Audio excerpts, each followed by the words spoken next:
ரீசெண்டாக கான்ட்ரவர்சி நிறைந்த ஒரு இன்சிடென்ட் பற்றி பேசியிருந்தேன். அதை பார்த்துட்டு நிறைய பேர் கோவப்பட்டிருக்காங்க. ஆனால் அதையும் தாண்டி நிறைய பேஷண்ட்ஸு மெசேஜ் பண்ணிட்டு இருக்காங்க. என்னென்னா, சார் எனக்கு ஹெர்னியா சர்ஜரி பிளான் பண்ணியிருக்காங்க, எனக்கு ஸ்பைன் சர்ஜரி பிளான் பண்ணியிருக்காங்க, இப்போ நான் சர்ஜரி பண்ணிக்கவே வேணாமா, எனக்கு நியூஸ் சேனல்லாம் பார்த்துட்டு ரொம்ப பயமாக இருக்குது அப்படின்னு சொல்லியிருக்காங்க.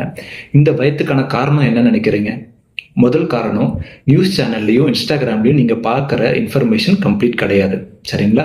செகண்டு, கூகுளில் நீங்களாக உங்களோட இன்ஃபர்மேஷனை டைப் பண்ணி சர்ச் பண்ணியிருப்பீங்க, அது ஒரு பதில் உங்களுக்கு கொடுத்துருக்கும், அதை பார்த்து பயந்துருப்பீங்க. எந்த ஒரு மெடிக்கல் ரிலேட்டட் டவுட்னாலும் தயவு செஞ்சு ஒரு டாக்டர் போய் பாருங்கள், அவங்க ஒரு இன்ஃபர்மேஷன் தருவாங்க, அதை தயவு செஞ்சு கன்சிடர் பண்ணுங்கள். செகண்டு, அனஸ்தீசியா ரிலேட்டட் பயத்தை எப்படி போக்கலாம் அப்படின்னா, உங்களுக்கு சர்ஜரி பிளான் பண்ணியிருந்தாங்கன்னா உங்களை செக் பண்ணுறதுக்கு அனஸ்தட்டிஸ்ட் உங்களை பார்க்க நேரில் வருவார். அவரு உங்களோட உடம்புக்கு ஏற்ற மாதிரியும் உங்களோட பிளட் ரிப்போர்ட்க்கு ஏற்ற மாதிரியும் என்ன விதமான அனஸ்தீசியா தரலான்னு ஒரு பிளான் ஃப்ரேம் பண்ணுவார்.